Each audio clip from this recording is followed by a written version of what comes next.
Okay, hi guys. Welcome back to our podcast, You're Beautiful with Dr. Leah. And we have a very special guest today. And I was really looking forward to speaking with you. Her name is Ivy, and of course, she will speak. So, Ivy, you are based in UK, right? Yeah, I'm up in the Lake District, just on the border of Scotland. Oh, wow. Okay, great. That's is it warm or how is the weather there? No, it's usually freezing cold, but Oh, today it's quite warm. okay. Well, I'm based in Chicago, so it's freezing cold as well, but it's warming up. It's the first day of spring, so it's great, right? So and Yeah. I used to live actually in London, and I used to live in Royal Leamington Spa, if you know where it is. Yeah, Oh, I okay, do. good. Yeah, no one knows when I tell anyone in US. So I love England. So yeah, so usually we talk, and so far I've been speaking with a lot of people. We focus on skin positivity, on mental health positivity. I spoke with a lot of people with psoriasis and eczema. And I wanted to ask you about your journey, right? Your journey is different. And if you can talk a little bit more about that. So I suffered with cystic acne probably for about 4 years.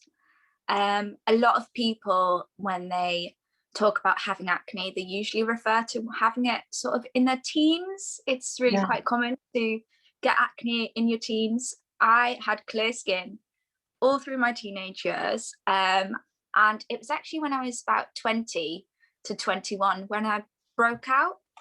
And I just thought it was hormonal at first. I thought, oh, it's just one or two, it'll go away.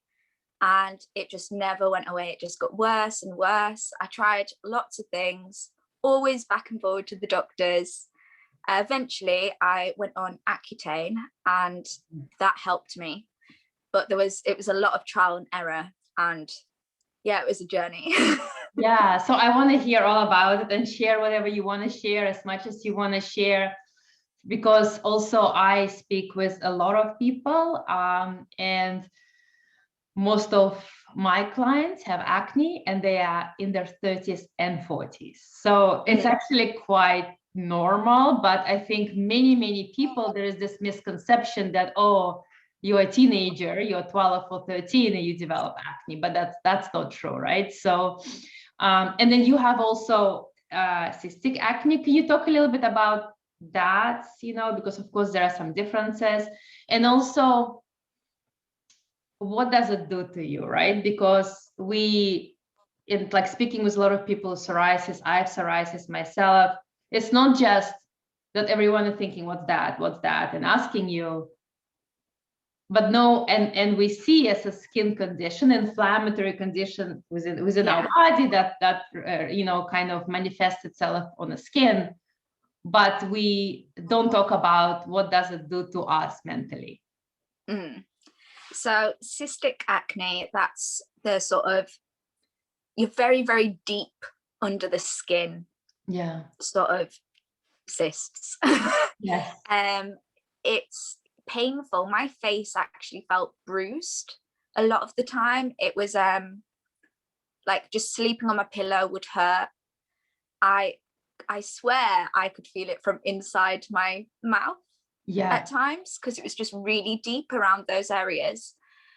And just everyday life was quite hard. So from your routine, I don't think people really pay attention and kind of acknowledge how much time it can take up. Yeah. So getting up and getting ready, I took like 3 times as long as it would take now. Yeah. And a lot of the time you don't really know what you're doing. And like I say, there's so much trial and error that, I mean, sometimes I was leaving products on my face and then waiting for those to sink in and then putting the next one on. And to be honest, I was probably using a little bit too much, but I didn't know that at the time. I feel like there's not enough information out there about how to go around it, because there's all the sort of simple things like wash your pillowcases and all that sort of thing. But when you've got very severe acne, that's not really useful. It's not the kind of tips you need. I fully agree, 100%. And a lot of dermatologists say that. That's like the first thing, right, that you hear. Yeah. And you say, well, that doesn't help. Yes. Yes, I agree. Mentally, I think it didn't affect me so much when it was less severe, because I just thought I was kind of quite confident anyways. And I think if I hadn't been, it would have been more of a problem. But I noticed that my confidence that I always had took a massive dip when it started to get quite severe. And things like if I went to the shop, I remember there was this one instant where I went grocery shopping, and this little boy was just in an aisle and he's tugging at his mum. And he's saying, Mum, what's wrong with that lady's face? What's wrong with that lady's face? Because makeup and stuff like that, it wouldn't cover it. It's quite textured. And to be quite honest, a lot of people looking at me, you know, like kind of like you were saying, people are like, oh, there's something wrong with your face, but we're not quite sure what it is. Because it was so severe, sometimes I would get comments saying I look like a burns victim, and other things like that, which, yeah, I think that really took a toll mentally after a while. At first, I just used to sort of laugh it off and thought, oh, I'm tough skinned, quite literally. But yeah, eventually that did start to affect me. And I think the best thing I could have done was made my Instagram account. I just got so fed up of sort of explaining what was wrong with my skin, that I just thought, okay, I have like, it was just a small account for friends, and it had like 50 people on it. And I thought, oh, instead of meeting my friends and them all asking, or me feeling like I have to sort of explain myself before I meet them, like, oh, just so you know, I'm suffering with acne at the moment. And because I would do that, my confidence was so low, I would like explain myself before I showed up at places. And so I made an account and I posted a picture of my skin without any makeup on. And I think I must have used a hashtag or something, because I just started getting more follows from people that had acne too. And that was the first time I'd sort of met people, well, online, but that had the same sort of acne or different skin conditions. And it was just like a really nice little community. I think lots of people messaged me saying, oh, you've helped me so much, but I think they didn't really realize that it was them that was helping me. And yeah, I think that whole platform sort of helped me build my confidence back up, as well as obviously clearing my skin in the end as well. It's you know what you said, we hear, I mean, of course there's a lot of bad publicity for social media and good, and so far with everyone I speak, and of course they have specific account for either their eczema or psoriasis or whatever they want to share with people. And it started really with all trying to heal yourself, to then at the end you're actually helping so many people, that it becomes a community helping each other, right? So it's so great to hear. And what you said, I feel that it feels we know so much about acne, but actually we don't. And I feel that acne, I mean, I think most of the teenagers, a lot of teenagers suffer from it, and yet people don't know what it is. So it's really, we need to raise so much more awareness, you know, and saying it's there's nothing wrong with your face, it's my face, and that's how it reacts. I think what's hard about acne, as with many other, of course, skin conditions, it is on your face, right? If it's on your hands or your elbows or in your body, it's very hard, but you can cover it. You can't necessarily cover your face, right? So it's I think, and what you said, about the mental toll that it takes, and not necessarily, of course, you look in the mirror and say, okay, why is this happening to me? But it's because outside world is reminding you of constantly, right?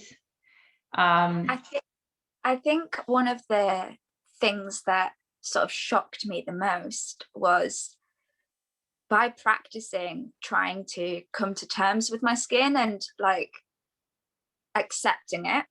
I would do sort of every morning, I would look in the mirror and I would pick out things I liked about my face. And when I went on the Accutane treatment and the redness went really, really fast.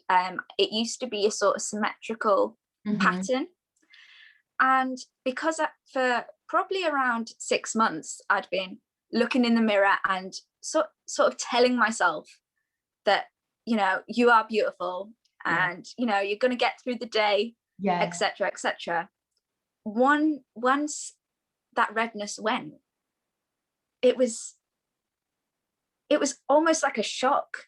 And it wasn't so much a better shock. It was like looking at a different person.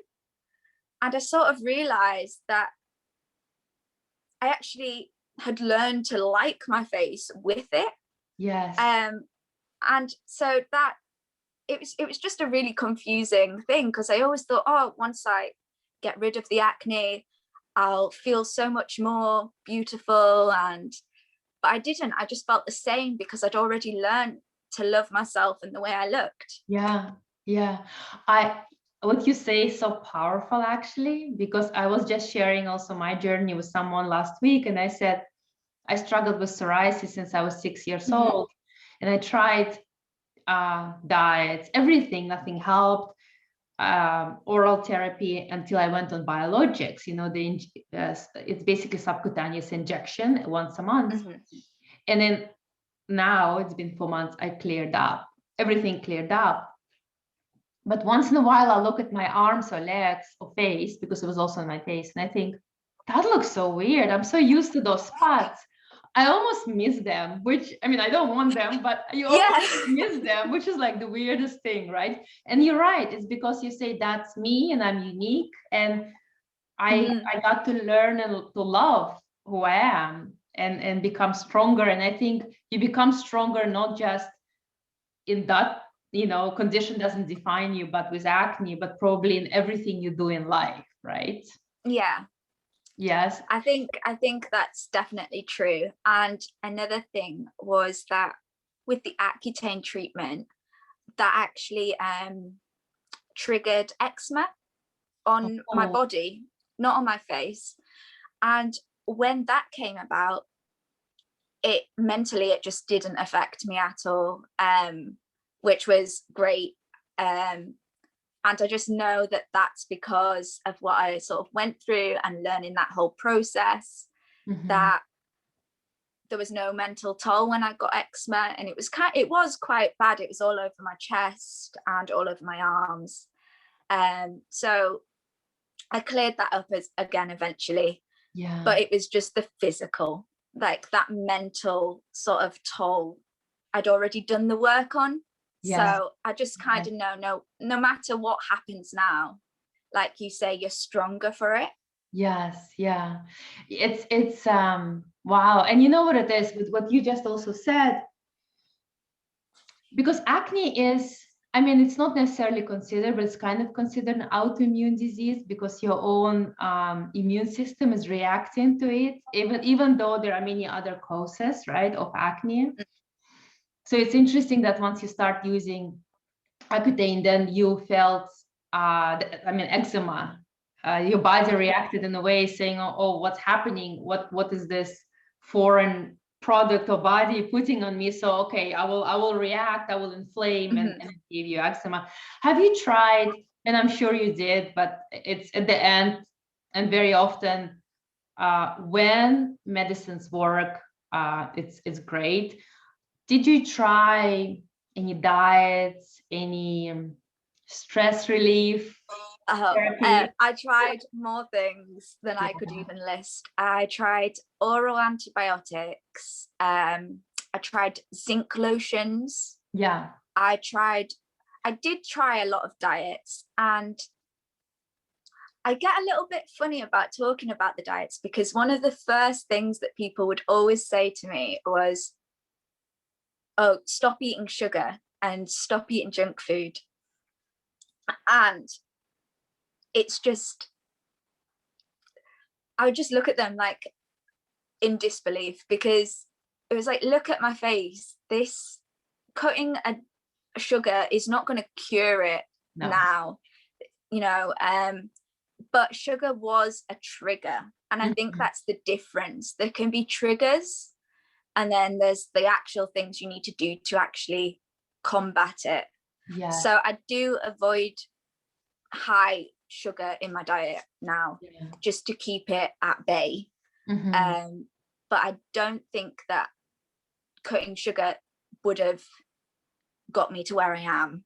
Yeah, you're right. I feel, and you know, some people for other skin conditions or any other inflammatory conditions, diet help, you know, or diet in conjunction with exercise and meditation maybe, and medicine, right? Like when my psoriasis cleared up, I went on like this, and I also have gluten intolerance, but I'm like, wow, it's all great. I'm going to eat gluten, and I'm going to eat candy, and I'm going to eat, and yeah, I didn't have psoriasis because the medicine helped, but I felt horrible, like inside, mentally, and I mean, in my gut and mentally. So you're right. It's a trigger. And I think, you know, those things are not good for you.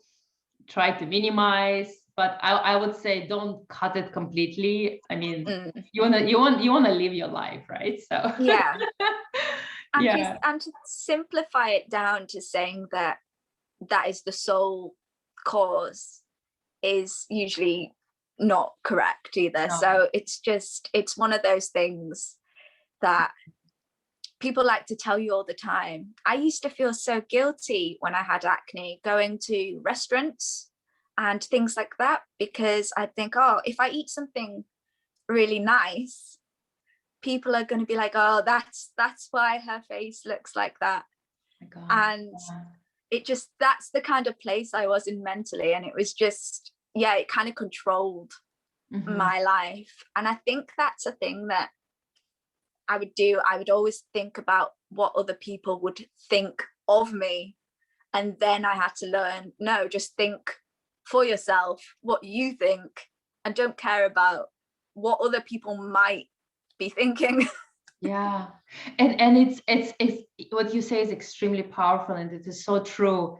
And yet it's so hard to do. It's not an easy journey, because if we all said, oh, I don't care about other people, we all will be like Wonder Woman's flying around, right? So it is like, for me, it's an everyday journey. Every day I wake up and I see myself in the mirror, and it helps, you know. And I think it's almost like a muscle that you need to exercise every day, right? It's not just you wake up one day and you're completely confident and that's you forever. You know, there's peaks and there's definitely still troughs. So when you have, I mean, you are so positive and you're glowing, you're like, it's you know, it's I think it's such also inspiration, and you have your Instagram page to really a lot of people that you can combat it mentally, and also there are medications or other ways to keep it under, you know, under control, you know, maybe not necessarily cure it forever, because we of course don't know. When you have those bad days, you know, even you are so positive, but when you have those bad days, when there is a breakout, what do you do? How do you keep yourself positive, and what do you do? What do you tell yourself? Do you know what? This might seem a little bit counterproductive, but I actually just let myself have those days. I find it a lot more useful to just say to myself, okay, you're not feeling great today, and that's okay. It is completely fine. Take today to just not feel great, And I allow myself that time, because if I allow myself that time, I'm gonna have a cutoff point, which is usually tomorrow, and tomorrow is a new day. Yes. Whereas if I think there is such thing as forcing positivity. Yes. Yeah. And I don't think that works long term. So I think it is important just to don't feel guilty about having a bad day. You're allowed a bad day. Just take it, go with it. And then once you go with it, you'll get over it. It's just like a little wave. Yeah. And you probably will love yourself more. What you say is basically have empathy for yourself, right? We have empathy for everyone around us, but have empathy for yourself. Like I tell my daughter, she's 12, she's going through puberty now, and she calls me. I said to her, "Don't call me now. I'm on the I'm talking with you." And she just says, "Hey mom, I feel horrible. I want to cry." And I say, "Just cry. Just give yourself 2 minutes, go to the bathroom if you're at school and go cry." And she's like, "Okay, well, actually, I don't want to cry anymore because you allowed me." So it's exactly what you say. It's just allow yourself to love yourself, to be empathetic. And it's a great suggestion for everyone who goes through actually anything hard in life, right? You're always so much harder on yourself than you are on the people that you love. Yes. So I think the first thing you can do in that situation is just think of yourself as, you know, your daughter, your mother, your boyfriend, girlfriend, your wife. Like, just think of yourself as somebody you love, and it'll come. Yes. Yeah. That's a great lesson. I'm going to put it under when I post the video. I love that.